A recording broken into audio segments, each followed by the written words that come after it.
So her and her husband shot videos up at the school and put it on her OnlyFans. Now, to her credit, she said that on her OnlyFans, she blocked the state of Arizona, so couldn't none of her students see this. But some students saw it, ended up passing it around, and a lot of things happened. So now, she's trying to defend herself. And in her defense, she did say that they only shot the OnlyFans on the weekend at the school. Wasn't no kids there. So she did take extra precaution to make sure she didn't expose what LVB called the huckety bucket. What you be saying?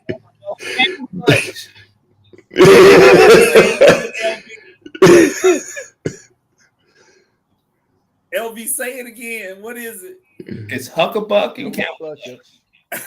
Yeah, they huckabucking and camel clutching up off in the school, but wasn't no kids there and wasn't no kids harmed in the making of that pornography. So I just this stick with me, as you can see. I just want to pass it around, man. Is this a good, bad, or ridiculous for you? She put in effort to keep it. Oh, and I'm sorry. And part of her reasoning for doing the OnlyFans, because people, you charge people to get on there. Part of her reason for doing that is because she loves teaching, but the profession is such a low-paying profession that she wasn't able to make her bills meet. And her husband, only was a substitute. He wasn't a full-time teacher. So they're saying that they had to start making OnlyFans to help supplement the income so that they didn't have to take away from their children by going to get another job. So she wanted to be able to shoot these videos and stuff on the weekend and late at night with her kids after they had family time and all that. So she's trying to be a good parent. So, you got to give her some credit. LV, what you think? Good, bad, or ridiculous, man? I think it's ridiculous that they were fired. And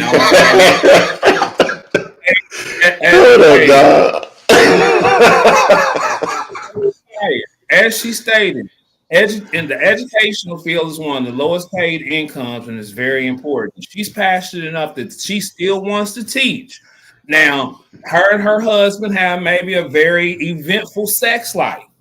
Why not be able to? They're comfortable with sharing what they do, and they can make money from it, and then she can still do what she really loves, which is teach children. I know that sounds messed up talking about a sex worker teaching, but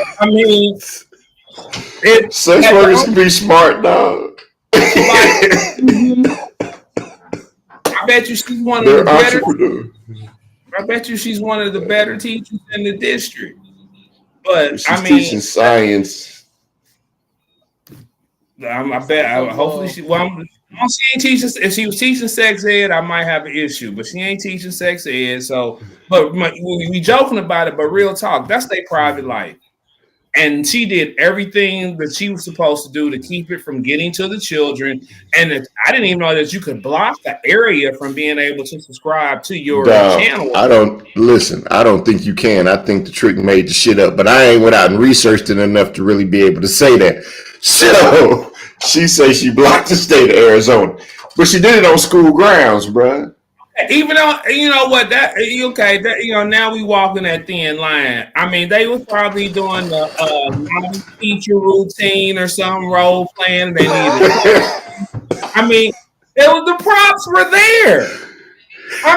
You put it in the genre, dog. You said the naughty teacher. That's a whole genre of sex work. We ready to check out the video. Ruler. Oh, you've been very nice to the principal's office, little girl. You've been making videos, dog. You've been making videos. I have heard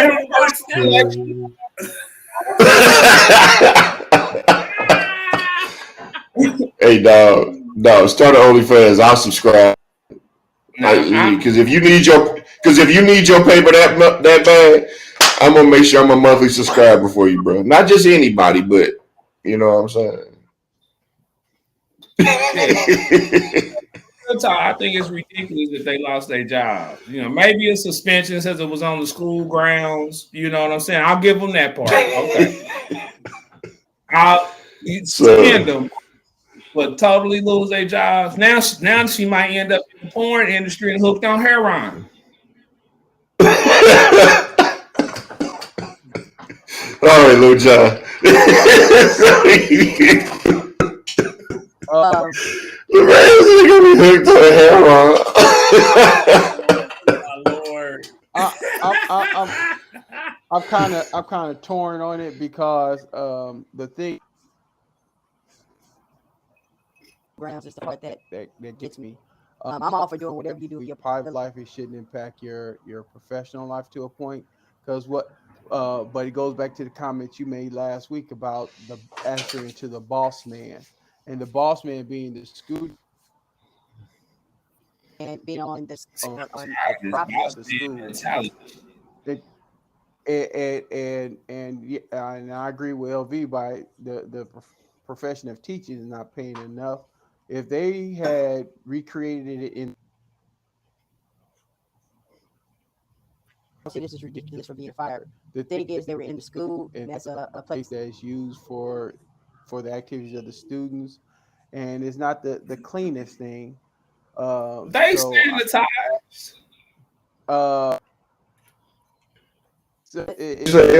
It's not the they sanitized the area afterwards. I'm sure having kids back in there.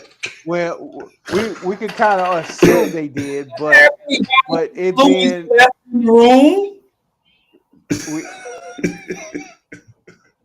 He's stupid. Where the students learn, I kind of have to go with them being let go. But like I said, if they had done it in the privacy of their home or somewhere else outside of the school, then I wouldn't see that the punishment fit the crime. I think it, because I don't know how they had access after hours even. So who's to justify it was after hours and not during school time? So it's a lot of there. Because he said it was. Damn. She said so. Oh, because she said so. Well, because the boss man say you ain't supposed to do it, you don't do it. How come? Because she said she had the access to it, she can't have it. Hell. Oh, that because the boss man said, man, y'all know where that word boss come from? It don't matter. There's still someone that you report to, however you stated. You don't have to call it boss. You don't have to call it any of those things. There's still a hierarchy in our workplaces. Yes. Those are facts. That ain't a boss man mentality. I think the superintendent, man, she turned them down. That could be as well.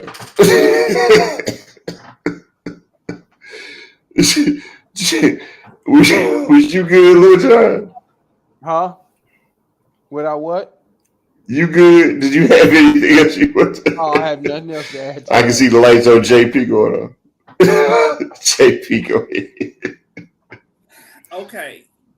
Yep, I use the rest of my time to JP. Before I read, I had never heard of OnlyFans. It's my understanding this is a amateur site for amateur porn that people can make money on the side. Am I correct? Yes. It's not amateur. It's not.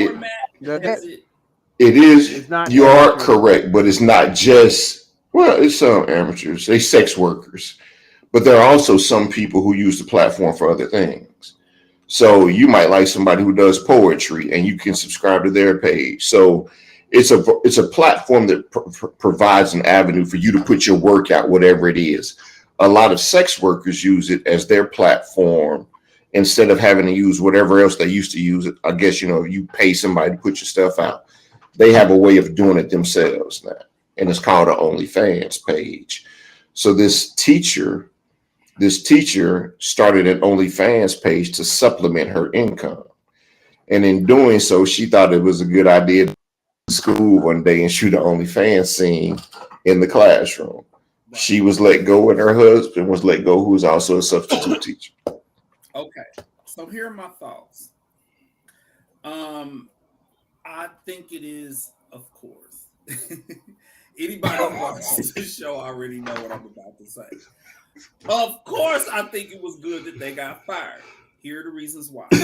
One, they shot porn on school property. As a taxpayer, I ain't paying taxes for people to do their side hustle in the form of porn on school property. So one, I think that they deserve to get fired for that. Two, they deserve to get fired because, and we talked about this last week, there's a code of conduct. Okay.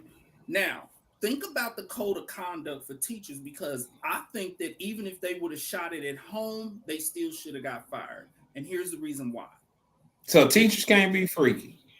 Teachers can't be freaky. And Now they can be freaky, they just can't sell it.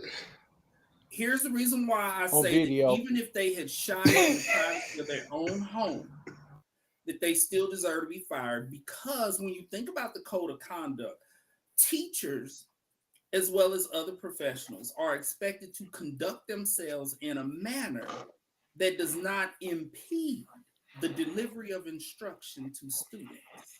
Okay?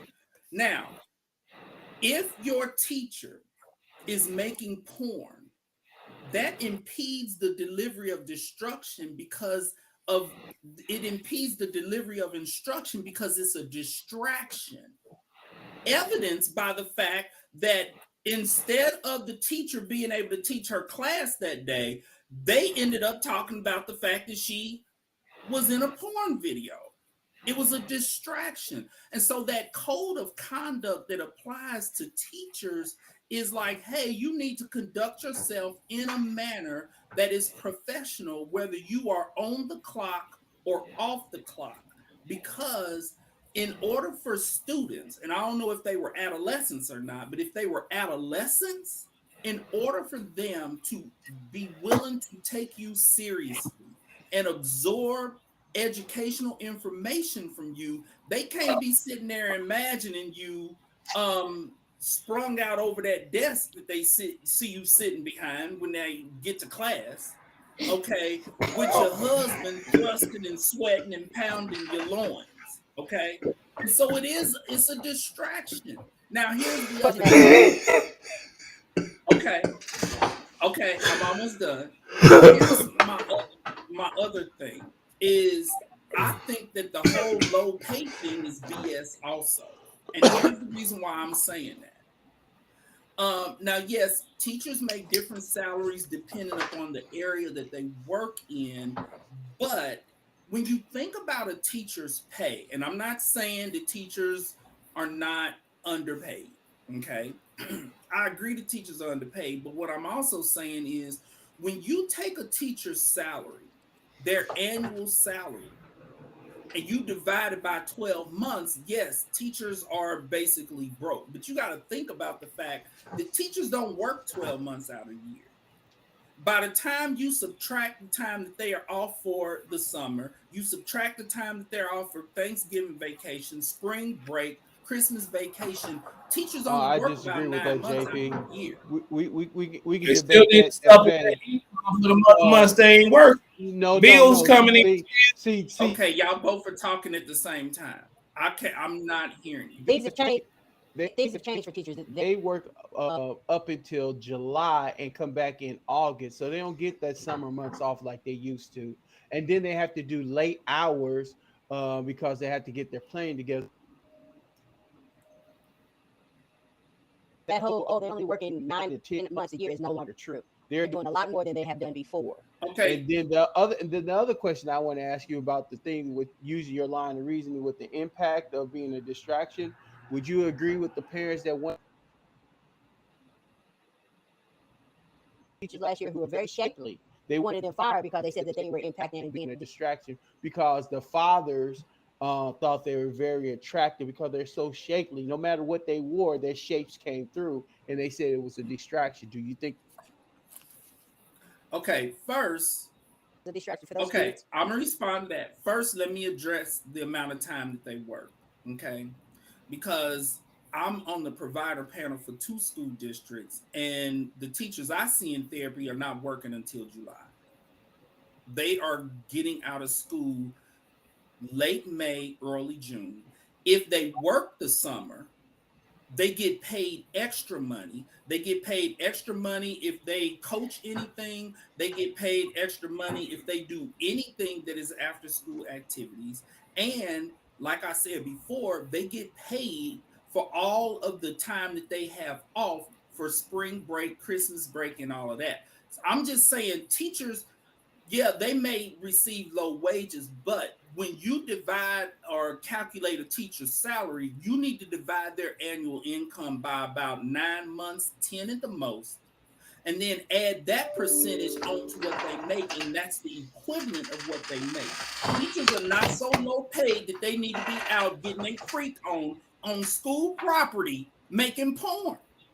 That's Says you. BS. What? Says you. And of course, says me. Yes. Let me ask you a question. This is my opinion. Let me ask you a question. Because when here's the thing. When I graduated from K-State, I made way less than what the hell a teacher's salary is. Okay. But I still, as a professional working in mental health, was expected to conduct myself in a professional manner so that the kids couldn't pull me up getting my freak on in a porn video. And I was making very low wages. If you got a bachelor's degree in mental health field, you are not making no money. I was making 10 something an hour. Okay. Now, Johnny Quick, you asked about is it okay? Do I agree with teachers being fired for being shapely and their shape, being a distraction? Of course not. That's awful and ridiculous. Teachers should not be, to me, if you terminating teachers based upon their body shape, that's likened to firing teachers for for skin color, for their race. So you firing a teacher because she's shapely, that's not very different than firing a teacher for any other physical characteristics. No, I do not agree that teachers should be fired for physical. If fathers are distracted because their kid's teacher is so fine, that's their problem. So no, I don't think they should be fired for that. I think the teachers should be fired when they push the boundaries, because I have had clients who engaged in sexual interactions with their students' parents. They deserve to be fired for that. But showing up to work looking good just because she's shapely and her attire, no, that's not appropriate. But we talking about making porn videos on school property. What the hell? Because we so broke. It's a lot of broke people in America. They ain't making damn porn videos on school property. They just ain't got turned in. Depending on what they do. As a therapist, if I make a porn video as a therapist, believe me, my license will immediately be snatched. So, and people who go into professions where you work with children are well aware of what the expectations are. I don't agree that it's necessarily this whatever. Oh, there's no sex therapists that make porn. An employer has a right to set a standard. That's not boss mentality. That's saying, no, if you work for us, we get to say these things. And if you don't like it, don't work for us. But don't come work for us and then say, oh, I don't like the rules. The rules aren't fair. Then get your ass on somewhere. So, like I said, sex therapists don't make porn videos. They lose their licenses because they made a video. A sex therapist is not making porn videos, and they will lose their license. There are some that do. And they ain't lost their licenses, so there go that theory. Let's go on, D. Find me one single licensed sex therapist that is making porn videos. Not everybody who calls themselves a therapist is a licensed clinician and actual therapist. An actual sex therapist is not making porn videos. Okay. I see clients for sexual issues on a regular basis. If I go out and make a damn porn video, I'm losing my license. So, all right, what's next? I think we know where you stand on that one. It's funny because I agree with you and LV. That they should be able to make sure. If they want to, but I don't think they should.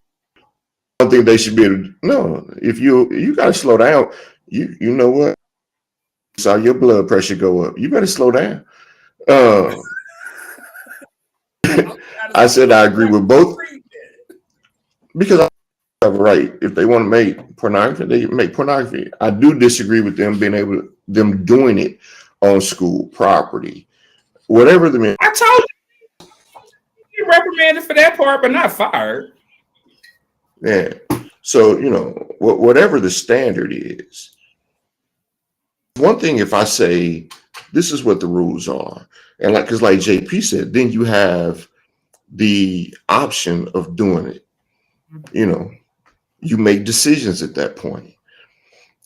They made decisions knowing what the rules are. Whether we like the rules or not is irrelevant.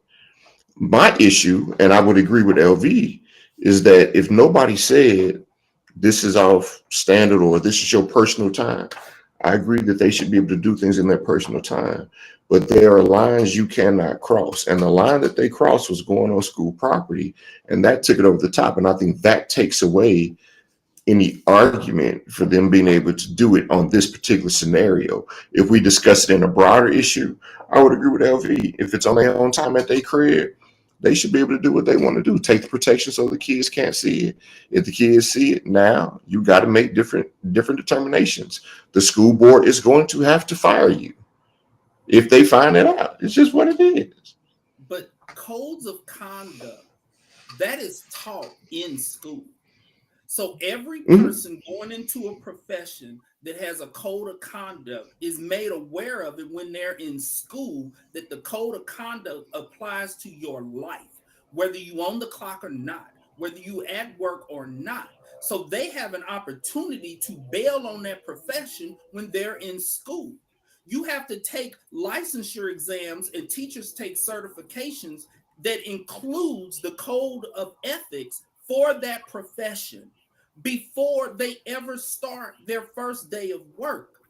So this is not, it's and that's not why like, oh, I didn't know I couldn't do that. No, you knew that. Your ass was told that when you were in school. So you don't choose to stay in a profession. I'm going to be a teacher, knowing what the code of conduct is, knowing what the code of ethics says, but then after you become a teacher, I'm going to make porn in my classroom. Or and this is the other interesting part I think that LV kind of brought up and was alluding to at the end of his, was that there may be people doing it, they just ain't got caught yet. Because I can't honestly say there's anybody in the insurance, because I know if my company found my OnlyFans page and saw the stuff that people do on OnlyFans pages, that I wouldn't still be able to have my job. I got to be bonded and all that type of stuff. You know what I'm saying? There's a fiduciary responsibility that goes along with that. So I agree with you, but that isn't to say that there aren't people who work in the industry who aren't doing it. They just ain't got caught yet. So both things can be true, which does not take away from your point at all. The consequences are so severe to send a message to those who haven't gotten caught. Because yes, teachers do a whole lot of things that they haven't got caught doing. Everything from having sex with students to, yes, I'm sure there's other teachers making porn, but when they do catch a teacher, they are going to give them the harshest, most stiffest penalties to send a message to the rest of those fools. The rest of you idiots that are out there making porn, you might want to shut it down. Because when we catch you, we are taking your teaching certification. And that was a message from the Board of Education. JP, you be killing me now. You be killing me. Hey, listen, we're going to go ahead and move on to our next little piece. I don't agree with that puppet. let's move on to our next topic. So this past weekend, I went and checked out Wakanda Forever, right? So I walk in the movie theater and I saw a white dude in a Black Panther shirt. And for a quick second, in some kind of way, right? And it was interesting because my first thought was, man, is he trying to appropriate the culture? So I went to appropriation because we hear a lot of people talking about that. So my question for you all to kind of start off our conversation, and we're going to move all over the place because I don't know how long this conversation will take us. But when I saw him, when you see somebody in mainstream type of shirt that the culture feels represents them, can we say they are appropriating the culture?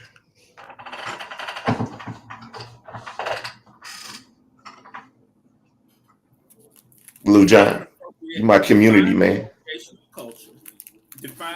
Appropriation. Appropriation is to take something for one's own use, typically without the owner's permission. To take something for one's own use, typically without the owner's permission. Right?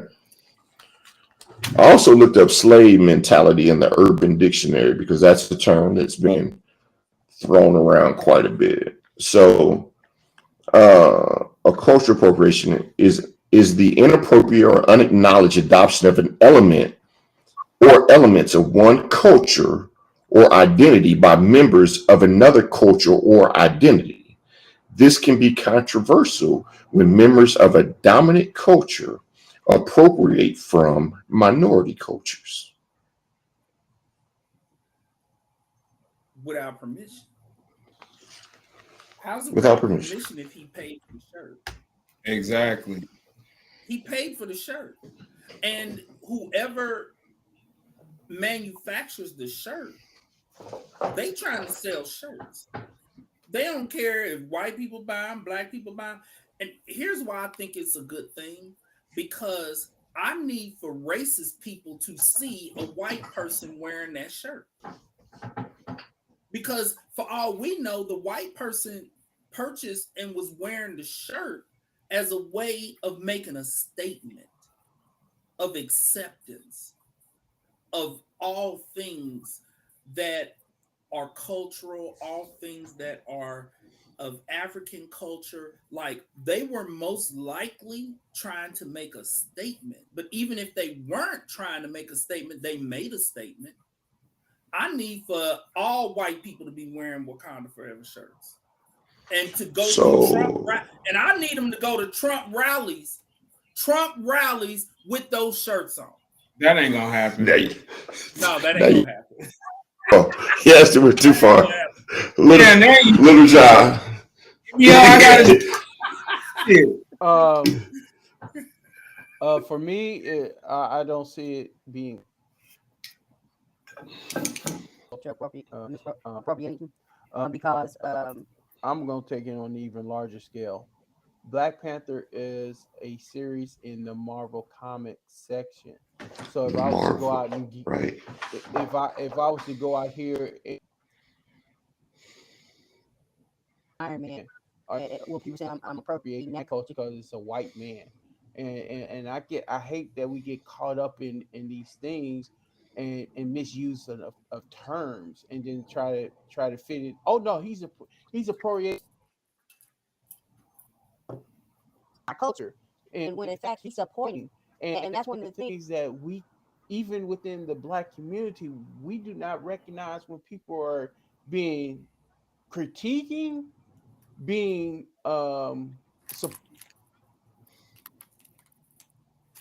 we go with the divisive mentality and want to and separate. So then the lines get blurred as to what is truly offending us and what is truly a support. And so when we just start throwing around these no accountability and no reasoning behind them. People don't know what's what. Kind of going with what LV said last week, that everybody wants to say this is anti-Semitic. Like I don't know how many of the people on Dave Chappelle and Saturday Night Live, and he said initially, I denounce anti-Semitism, and then they said now they trying to spin it and said, oh, he made anti-Semitic comments, and that was we allowed, and this is weird. We allowed the few minority to become the majority, loud, word, heard, whatever you want to say, and that's how I think in this scenario we are allowing fraction to become the voice of something that's inaccurate. And I'm LV, what you got to say? I don't think he was doing whatever the word you said. I can't remember it now, but he had permission. From your definition, he had permission. And like you said, and as John stated, with a movie like Black Panther, if you're a comic book fiend, I mean, I would guarantee you there are more people that are non-black that know more knowledge about Black Panther and the true story and all the characters than the super nerdy black people you really want to throw out there, because it's that culture. If you're not in that comic book culture, you don't know all this stuff. I mean, and that's one of the things that I really like since the comic book Marvel universe, even with DC, they kind of like threw race. They stayed away from racial issues as far as, because comic books been around for a long time, and even Black Panther even came out during the Revolutionary era and everything in the '60s, and they wanted not to call it Black Panther because of the Black Panther Party. But they were like, hey, this is something totally separate, da da da da da, and they keep that separate. So when it comes to something like that, a movie or something like that, yeah, we feel Black Panther is ours. That's how we finally got our superhero. We finally got our shine. Hollywood, they finally gave it to us. And we know who I mean when they say they. But we good with it, so now we kind of want to be like, hey, he irons and irons only. Nah, y'all trying to steal this like y'all steal everything else. So with this, I can't go there. Okay, so listen, I agree with y'all, right? The first piece is it's Marvel. We don't own it, no way. You know what I'm saying? Right. So it's nothing to appropriate because we go into their shit. It's theirs. I like the representation that they created of us, but I agree with y'all.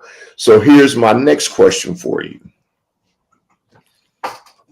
When you think about hip hop, the majority of the people who buy hip hop and put financial resources into hip hop are white. Mm-hmm. Just when you look at how much money hip hop is making, the majority of the people who support and buy into hip hop are white. I went to a Snoop concert in Atlanta a few years back, me and Ed, and we had nice seats. But when I tell you the first 20 rows of that auditorium, it was all white. And they moved in unison with the music and knew every word. So if they are also buying their clothes, buying the music, they paying to get their hair done. If we're saying if they purchased it, they got permission, they're purchasing it. So we've given them permission to use it. If they're growing up in this environment, if they're growing up in this music, if they're growing up in this culture and they're purchasing into the culture, how do they now appropriate the culture they're purchasing into? That's my question for you all. How does that piece of it work? And I'm glad you mentioned that, because I was thinking, when a black hip hop artist becomes a billionaire in a country where black folks make up 15% of the population. That is white people's money being spent on their music. So you're absolutely correct. Any artist, any black artist that is playing large venues, um, they have obviously crossed over, and they are happily crossing over. Snoop wasn't stepping out on that stage pissed that a bunch of white kids was at his concert paying probably $200 a ticket to sit in the first 20 rows. Snoop was happy they was there and put on his damn show. Okay. And so, we have to think about the fact that we are really such a small segment of the US population that in order for us, scratch that, when we achieve certain levels of success, it is because we have crossed over, even on a small scale. As a therapist, if I only saw black people in therapy, I wouldn't be able to pay my damn mortgage. I would go so far as to say that at least at all times over the past 24 years, at least 50% of my caseload has been white. When I was at the mental health center with 80 clients, at least half of my caseload was white. And at certain crazy too. And at certain points, it would be 75%. Well, because a lot of times people think that white clients are not willing to see a African American therapist, and that's not true. And the other false is black people don't go to therapy. Because I have had students who have said, well, I just want to treat black people. And I said, you must not have a damn mortgage. I only want to do therapy for our people. There ain't enough of our damn people for you to make a living only doing therapy for our people. And as you have said, LB, well, wait, you said crazy. The majority, let me say this. The majority, I was being facetious. The majority of people who love the therapy are not crazy. They have mental issues. Being facetious. I know what out here, okay?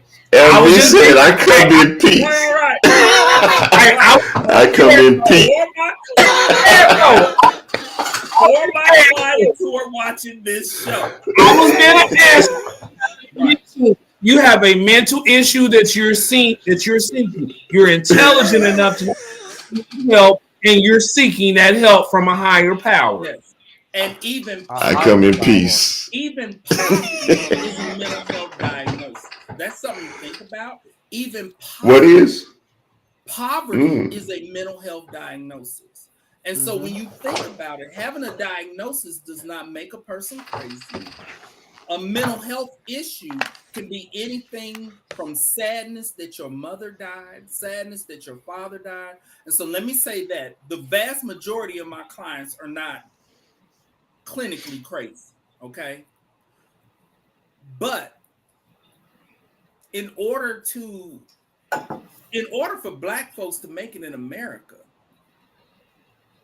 we cannot be exclusive African American. We only make up 15% of the population, and we shouldn't be exclusively African American, because when it comes to providing a service or helping people or providing a product, even if you provide a good product, why would you exclude any group or any race of people? Which goes back to the Wakanda Forever shirts. Like, who would not be, white people can't buy these shirts? What the hell? That doesn't make sense. Why can't they be supportive of something that is African culture? So that's my thoughts on it. That's it? Now, I got a lot more thoughts, but I'm trying to give y'all John. And so listen, this is just a conversation I thought needed to be had, and my initial Wakanda thought triggered the thought. And I think one of the first things we have to know is when we might be stepping out of line.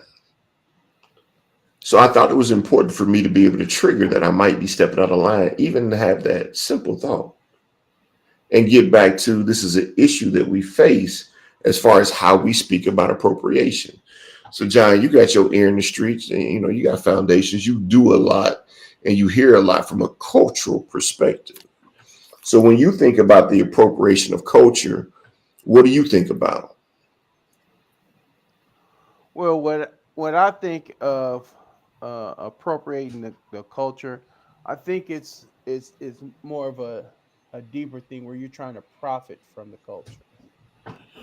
And that's where I think the appropriation for me comes into play, where you and you could be a white rapper, and that's not what I'm talking about. I'm talking about where, for instance, and this is a wild example. I'm not saying this exactly, but this is a wild example where that black ladies like to get their hair done, and so you'll set up a wig shop and all these different things, and then you'll dress the part. Now, if you was just a beauty salon, had just a place for people to get their hair, that's one thing. But when you get it tailored towards having kente cloth, having everything that you think all black people want, and then when you come in, what's up, bro? You try and speak the slang, and just so you can make a profit, then that's where I think we cross the line into making a profit off of our Let culture, me let me and let it's me let me ask appropriation. let me ask you a question on that because I agree with it in theory, right? Right, right. My question becomes execution, right? Mm-hmm. So if I walk in and I think this is a real scenario. This is why I want to put this to. When I walk in a store and I see the little young cat in there, what up, bro? Giving me the whole language. Am I automatically able to then say he's appropriating, or do I have to know his story? Because if his story is he grew up in the bricks, Right. he lived in a trailer park across from the projects, and that is his dominant language. That language is more common to him than the king's language because he's lived it. Do I need to know Right. that before I can decide if he's trying to appropriate the culture, or do I do like I did? I'm telling you, I did what the Wakanda do upon sight. I have an emotion triggered. The good part was I was able to say this emotion is false because the culture of comics, as LV said it, and Marvel, right? DC. Mm-hmm. What is his culture? Do I have to know that before I can make this assessment of the appropriation of the culture? How do I, we I get there? I would say, yeah, you know the history, but in a way, you can tell someone who's natural and rolls with it versus someone who's putting on that act just to get you in there. Because you've run across people who and I'm sure you run across people who see you in the street and they want to be your friend. They trying to bond with you, so they think they speaking the language you speak because again they see you're black. It's like, hey, what's up, dude? And it's like, dude, you're not even being real.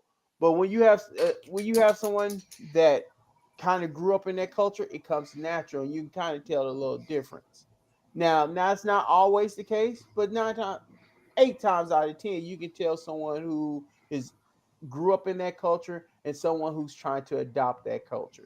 Now, if you look at Rachel Dorchet, or I can't remember her name, the one I who was had thinking about her.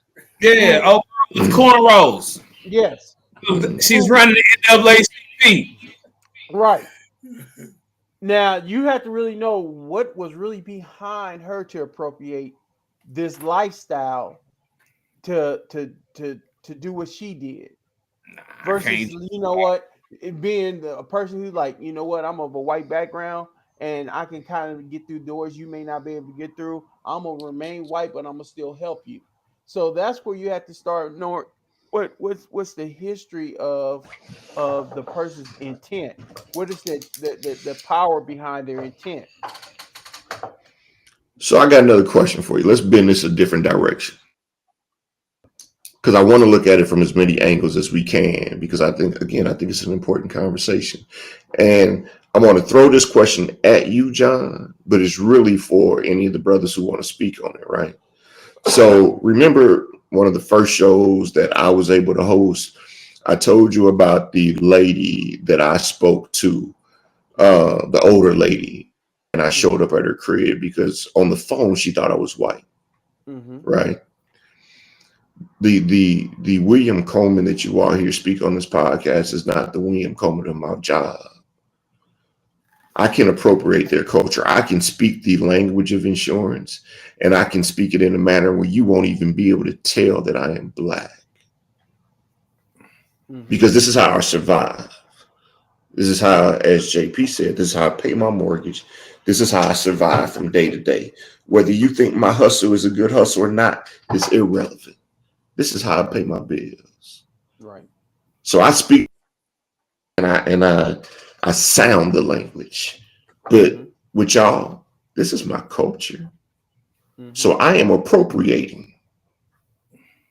Outside, if you take out the one component from the majority versus minority, if you just take that one component and let's set that to the side, not throw it away, but set it to the side. Now that one thing is set to the side, is it wrong for me to appropriate their culture if it helps me pay my bills and live at a higher standard than what my parents lived at because that is what they wanted from me? Is it bad that I am appropriating their culture? And again, I understand we're taking out majority, minority. I understand we're taking that piece out. But is it inappropriate for me to appropriate that culture to make money? And this is just a money question. Right. And for me, this is the part that I've had a problem with a long time, because what is sounding black and what is sounding white, because that's where we get caught up on when a person uses the correct English and speak a certain way. You'll hear them saying, "Oh, you're trying to be white." No, I'm trying to be educated. But when we use broken English, when we use slang, that's assuming that you're being black. And that's the part that I really have a problem with, because on my 9 to 5, when I'll give one example, on one of my conference calls, all of a sudden I spoke different. And what I did is I spoke to my degree, and my colleagues like, yeah, your degree came through. And it wasn't a case of I was signed black or white. I spoke in the setting I was in. I need to speak what kind of like when you go to war, you bring the tools that you need to defend that situation. And then I was dealing with training, so I had to speak in the language that they would understand, because I couldn't come to them and say, we probably should do this, that, and other. I just broke it down. We need to form a focus group because we have to do quantitative analysis. We have to do blah, blah, blah. And it's like, oh, so then you're taking serious. So when we have this conversation of you sounding black, you sounding white, that's putting a negative stereotype on black people, because you're saying we only know broken language. We only know broken English. We only know slang. If we speak correctly and use, as you said, the King's English, then all of a sudden we're sounding white. And that's saying we're appropriating their culture. No, we're appropriating the language of the land. So I'm going to give some time. I know JP wants to say something, so I'm going to stop. So hold on before you go there. Because I think those were very valid points. I also want to throw in to how forms of slang began, right? So they had to develop a language outside of the King's English that the king couldn't understand, while at the same time not being able to speak their native tongue. So if this is a language and a form, something that we're saying our history is something we should be proud of. Now, when I come to y'all, I am always going to come in slang, because that is not a component of my culture that I run from just because somebody else is putting a connotation on it, right? So that is the importance of us being bilingual, dual language, and being able to speak and navigate it and talk in different tongues so that we can be understood within the community, the culture, while at the same time being multifaceted where I can come back and speak the King's language. So when somebody says that to me about the terminology of slang, I push back on that a little bit, which does not make it an invalid point. The point is well stated and well taken. But at the same time, that point has to be broadened from a perspective to say, yes, this is something I will not walk away from because of the history and the creation of it. So can two things be true at the same time? I agree, because we all are a master of code switching. But go ahead, JP. Here's the thing. What I'm saying, here's what I'm challenging, is that it is not appropriation at all. You, Coleman, for example, and really not just you, all three of you, but Coleman, even on this podcast, you come across with all of those aspects and qualities of an educated individual. You are clearly an intellectual, okay? That's not appropriation, as Johnny Quick was saying. That's not appropriation of white culture. It's not white to sound educated and to use proper English. Here's what we have to remember about culture. Culture is both micro and macro. Macro culture is African American culture. Micro culture can be as small as the routine in one household compared to the routine in another household. My routine in my household may be that my kids have to come home, they have to do their homework first, then they have to do their chores, and we sit down and eat dinner together. My next door neighbor, they kids may eat in all their separate bedrooms and they don't eat together. That is the culture of their household. I have the culture of my household. So all of us as people are a part of multiple cultures. So when you are speaking and using correct grammar and correct English, that's not Caucasian culture. That's not white culture. That is the culture of an educated individual. And members of that culture will be Black, will be white, will be Asian, will be Hispanic. So nobody can say you're appropriating, oh, you trying to be white, you trying to be white. No, I'm an educated individual. I have been taught proper grammar and I know how to use it. So when you're important to use it, you're not appropriating white culture. You a damn educated individual who knows how to speak the King's English. So it's not appropriation, and we're not fake or phony because we use proper grammar. And it is an insult to our people to say that improper grammar is Black culture, because we as a people ascribe to multiple cultures. And yes, there may be Black folks, plenty of Black folks who speak in slang terms on a regular, consistent basis, but there are also many Black folks who are educated and intelligent, who have learned the King's English, learned to speak proper grammar, and they use it. And nobody gets to say that we are white or trying to be white. No, we're intelligent. That's what the hell the culture is that we are. Question, JP. We are intelligent. Question, JP. Yes. So what do they call them inbred people that you be talking about that don't have good English either? You know, they usually call racism. That's the culture of racism. That's what they call. What are they called? That's the culture of racism. When I'm referring to somebody saying that fool's inbred, that's a backwoods banjo. Yeah, they had that broken English too, though. That's what I'm saying. Because you know, like they want to say you talking Black. So what do you call it when they use it? When they? But we all are members of multiple cultures. And so when it comes to being a racist, that is a culture, the culture of racism.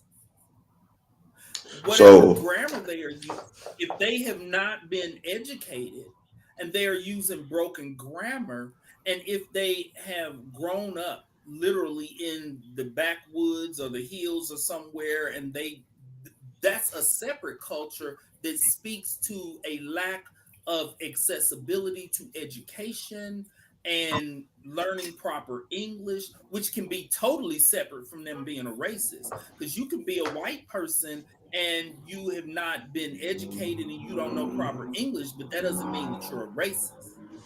Okay. We're talking different cultures. So LV, let me swing to you, and I want to phrase this because I want to use hip hop with this, and I want to throw it to you, but again, it's open to anybody who wants to address it. So JP and John have discussed language and communication as something that is universal, right? So there is no, using slang as black and using the King English is whatever it is. There is no that. It's just language. It's a mean of communicating. It's something that's essential to society moving. It's communication. I would say one of the other universal languages is music. Mm-hmm. Would everybody agree with that? Music is a universal language. There is no controlling it. It's music. Yes. Back to like hip hop. Because, and I'm asking this, and I understand that there's a difference between hip hop and the culture of hip hop. I understand that, right? But if music is universal, even though hip hop is something that started in the black community, and in my opinion, will primarily be in the black community, but if it is universal, how is it now also black? And if it's not black, if it's universal and it's not black, how does anybody appropriate? How does anybody steal a genre of music? So is hip hop? Is it black to be hip hop? Or what is hip hop? What does it mean? I'll go after LV. I mean, on the appropriation of them stealing it and all of that, yes, that happens. But I can't throw everyone that's non-black, or I'll say some of the artists. Maybe the people that are pushing the artists and are profiting from it, they're doing the same thing that they're doing with black artists. They're trying to make money, but they see with this somebody who's non-black, that's almost like a unicorn. So when you come to supply and demand, you're going to have a higher demand, but you have less supply. So you can make more money off of it. Okay. But when you want to go back to it, like I said, when you get down to the artist, if when you're a true musician, there is no color. I mean, then it goes into, you can break it down like JP was saying, as far as the households on the type of music the type of musician that you are. Maybe you like this more melodic type stuff that tends to people want to throw into the black genre. One thing that opened my eyes here recently, there for the Grammys, I think it was last year, for best reggae. The group that won were Caucasians from Iowa.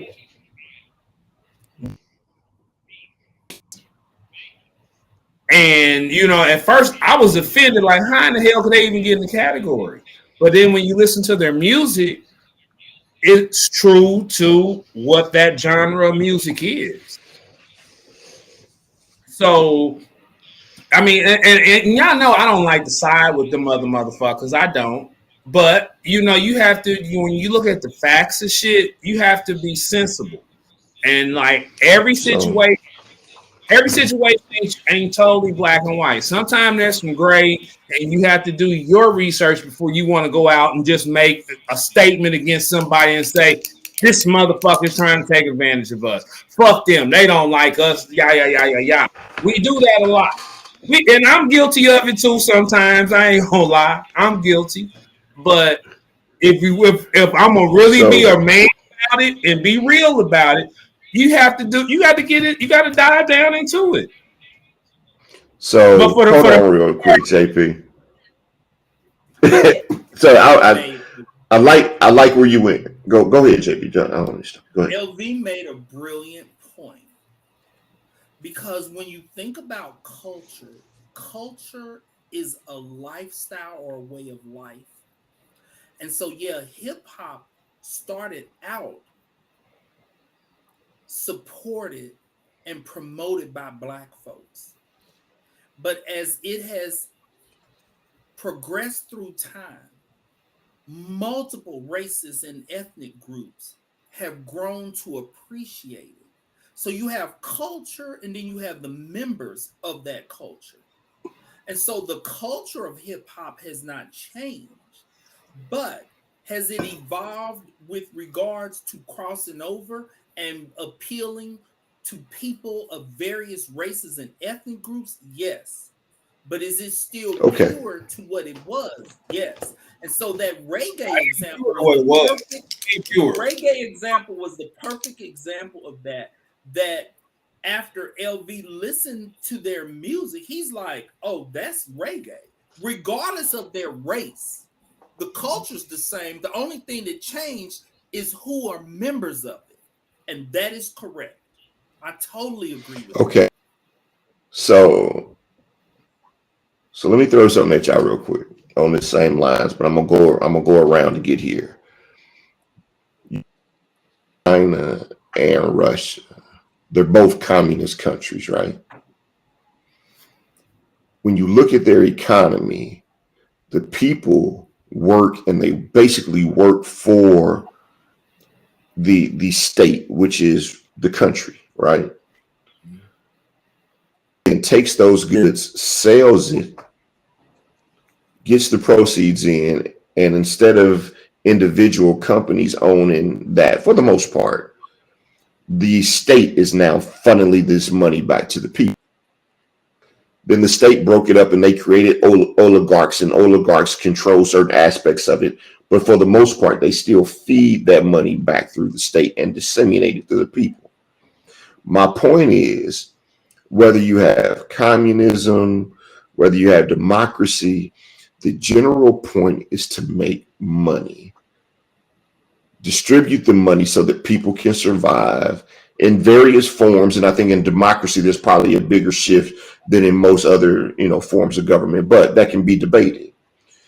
The entire system, regardless of what kind of government it is, even when you go back to Africa and the bartering system and how they did things, it has always been to generate certain levels of wealth, be able to support yourself, have people working for you, building an economy through trade or whatever the case, right?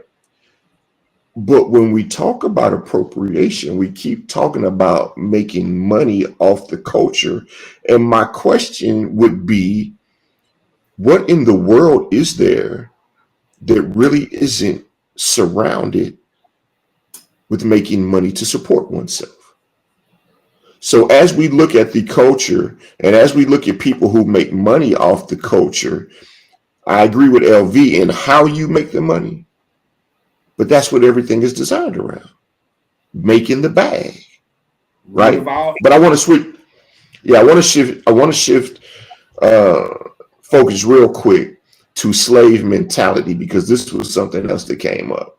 And I want us to talk about what is slave mentality. And I want to give you the definition as I found it in the Urban Dictionary. And it said, often when people of color see another person of color doing well, instead of us congratulating him, we hate or become envious. We become insulted that they may have or appear to be surpassing us and want to knock them off their hustle. This is a direct result of us being paired against each other during slavery. Y'all want me to review that again? Read that again? Because I need y'all to hang on to that for a second. Negro. Read that again. All right. often when people of color see another person of color doing well, instead of us congratulating him or her, we hate or become envious. We become insulted that they may have or appear to be surpassing us and want to knock them off their hustle. This is a direct result of us being paired against each other during slavery. Right? So last week, I talked about the Republican Party. Right? So most people can assume that I am either independent or Democratic because I'm not a Republican. But when I look at the Republican Party, they have components of that party, of their platform, that I agree with. When you look at a state like Texas, they give entrepreneurs a lot of tax breaks and things of that nature to make it possible and feasible for someone to be an entrepreneur. So someone like Gerald would benefit from living in Texas because of some of the tax breaks and things that you get by living in Texas, right? A Republican state built around certain things, and entrepreneurship is one of them. So I would say that Gerald would benefit from a piece of the Republican platform, right?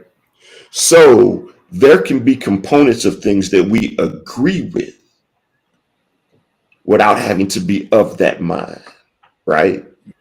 So I can agree with something someone says without being of that mind, without having to subscribe to that person's ideology or anything of that nature, but something they said may be agreeable to me.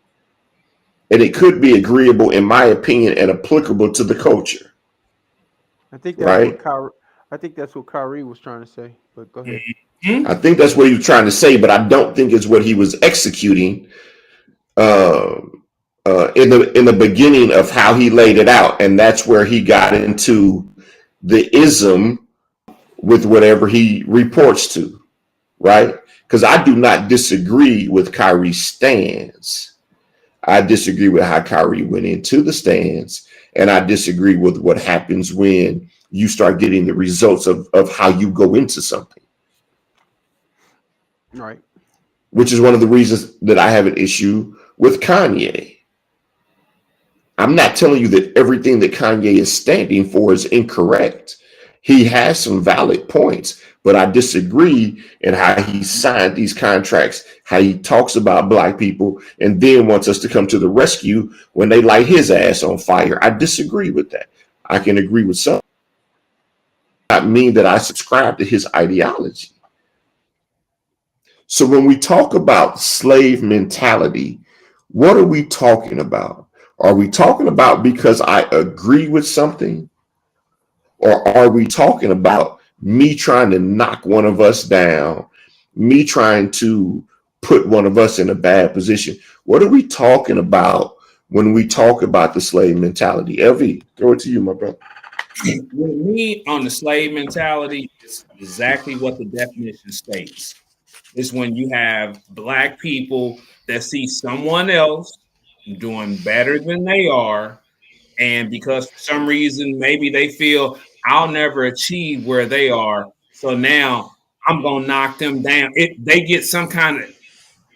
I'm not that way, so I'm only assuming with this right here. But they get some kind of self gratification from seeing that person fall or being able to pick at something that as far as their downfall, versus just sitting back saying, okay, you know what, I'm gonna be happy for him or her.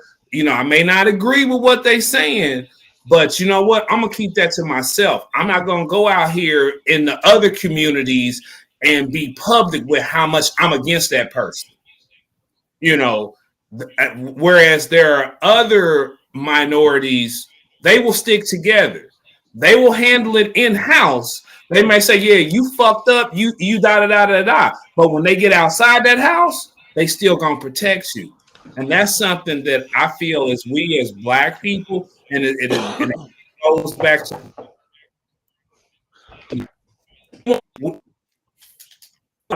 someone else got more than we are. When they get caught up in the wrath, they need to get that. That's what they get. They shouldn't have did that stupid shit anyway. They knew better, da da da da. They was wrong. Hell yeah, they was wrong. They was wrong with a motherfucker. But you ain't got to be so boisterous in agreeing with the opposite, with the or as the young people say, agreeing with the ops. Just Okay, let me. And I know you brothers want to get to something, but let me ask you something about that real quick. And this is Kanye in particular. You mentioned the house, right? We should keep it in the house. What happens when I move out the house? Because Kanye has really left the culture. Hold on for a second. You move outside the house. Now, this is my point. When you in the house, we can keep it in the house because you can talking to you because you live there. When you move out the house, how do you understand what you've done to the culture inside the house if I don't speak out? Because you ain't in the four walls. You don't live in the house. If Kanye ain't in the culture, and the culture is really a culture of poverty, not hip hop. It's really a culture of poverty because Kanye has moved out the community in the way he's talking about us. If we don't say it out loud, how does he hear us? Because he don't live with us.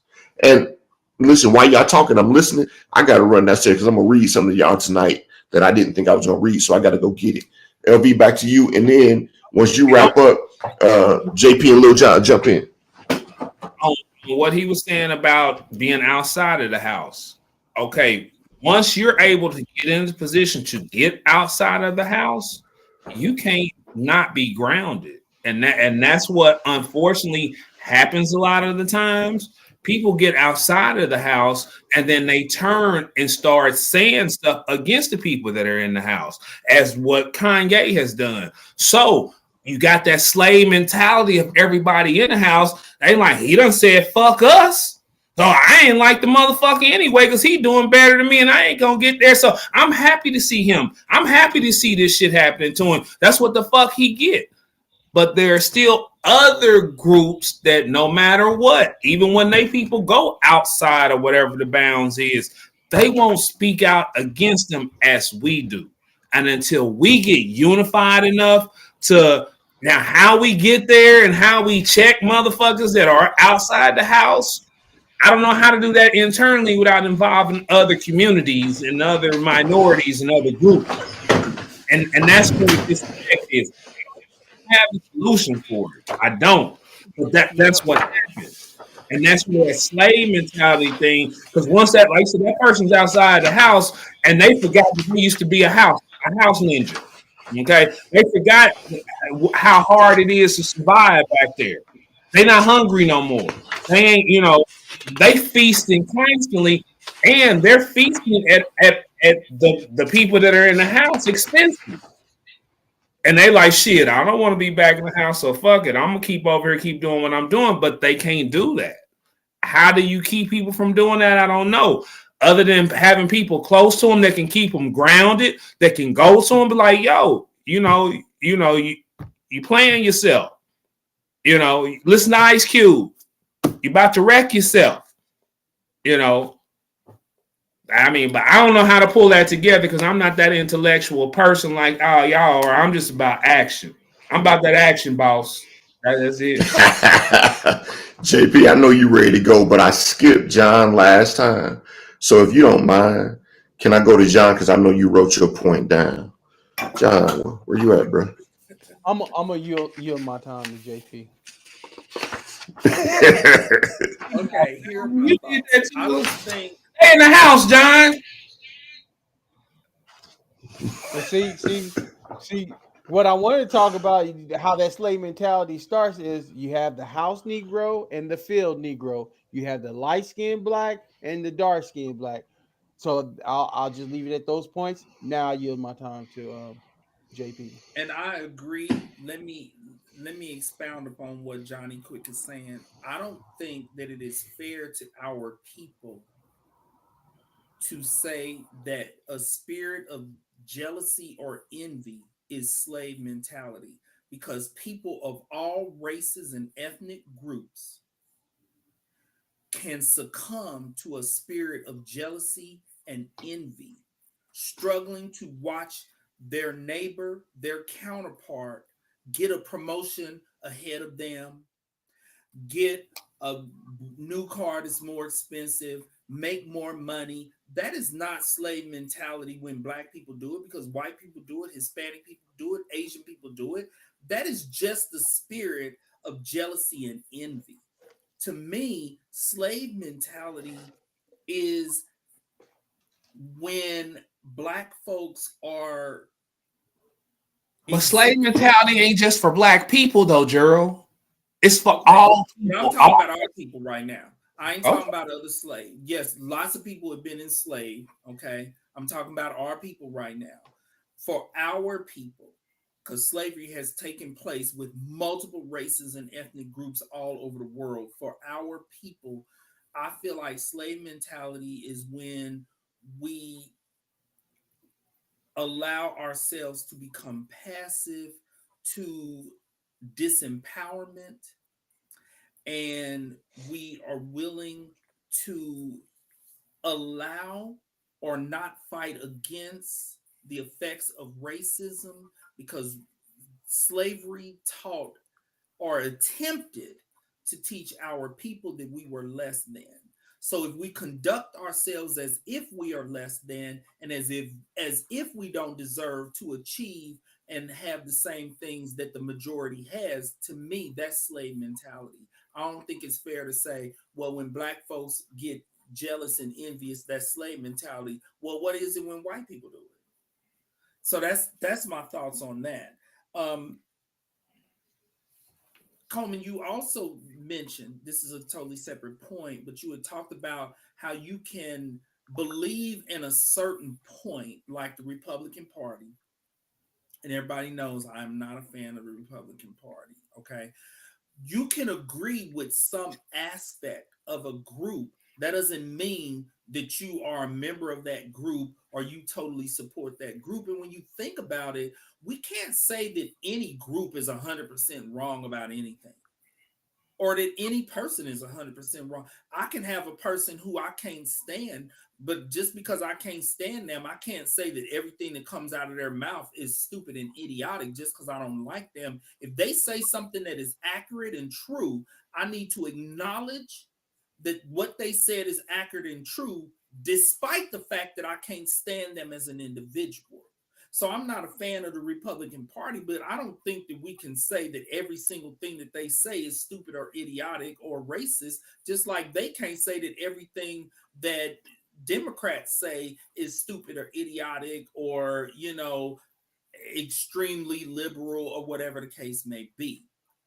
When it comes to groups, it's ridiculous to say that 100% of what they say is incorrect. Even when it comes to Kanye, I am not a fan of Kanye West. I'm sure that he says something that makes sense. Now, I haven't found anything yet, but I'm not going to say that everything that comes out of the man's mouth is idiotic. I'm sure he has something to say that makes good sense, and one of these days I'll stumble across it. You ain't looked hard enough. He has said some shit that makes sense. I haven't looked hard enough because I can't stand him, and I don't really listen to his music. I don't listen to what he has to say. I'm just being totally honest. Yeah, because the old beast. Man, that's a good conversation. We over an hour though, so it's time for us to check out because we're supposed to be 45 minutes. Insane that. I do want to say that. That's how that bullshit came down on me. This shit ain't over. Dog, don't try to roll the rock, bro. Plymouth Rock landed on you. Hold on. Listen, Plymouth Rock landed on LV. Rock didn't land on me. Talk to him, John. Here we go. There's about 10 things on this list, and we only all right. So I'm gonna read something to y'all, man. Because we wasn't supposed to stay on that one topic for an entire show, but we did, so it was good. Hey, listen, I'm gonna read something to y'all, man, and then we're gonna get on out of here. The subject matter of it can be touchy, so it is not my intent to upset or offend anyone. This is just my art form. Before I get into my art form, JP, what you got to say before we close this thing out? Because John gonna take us to the music when I get done. Y'all don't have anything to say. I'm good. John, what's up, baby? What you got to say? I'd like to thank all of our viewers. We do read your comments. Thank you for leaving comments. Please like, share, subscribe, and be a part of this as we ride this ride. And tell Seth if he gonna leave 31 comments, just come on the damn show. LV, what you got, baby? Like, share, subscribe. Love, peace, and hair grease. Love yourself. All right, y'all. We're gonna get into it. We're gonna get into it so we can get the people out. Again, it is not my intent to offend. All this subject matter may take you there. Please listen to the message. My dick, big, black, and strong, the envy of many, the leader of late night flights in the wet caves, searching for the answers of life, not realizing the answer springs forth every time you squeeze, choking the life out of me. My dick, the intimidator, scares my adversary. They hear of exploits performed on the many willing participants of love who have manifested into the victims of hate. When they realize the game as the head game espoused it to be. My dick, the victim of hate, stories of brutal castrations performed on those who have the ability to make you crave what you don't want by day, but search for in seedy locations by night. A drink, a sneeze, and you on your daddy, lover, friend, please give me ecstasy. My dick, the prisoner, placed behind bars with other prisoners of the same gender, encouraging men to take on the sexual identity of women, therefore allowing their seeds to be placed in an unnatural womb, a tomb. As that seed dies without the ability to ever see light and the birth of an offspring, the penal system, it's systematic genocide. My dick, the subject of talk shows hosted by commercial hoes who don't know the power of a one-eyed snake. They can't relate as they never see the phallic symbols of Washington, D.C., how every instrument of destruction created by the white race resembles my dick, ISIS papers, as they're letting you know they plan to destroy not only me, but my race, a world without a black face. My dick, my friend, a tool not to be misplaced in undeserving hands. Not everyone eager to touch it is a fan, only an outward symbol of my manhood, misunderstood as manhood is a spiritual journey of growth through pain, hurt, and good times, a growth process of the mind. I've reached manhood only to see little boys and girls like crabs pulling on me. And to those crabs, I say, get off my dick. Let's go to the music, John.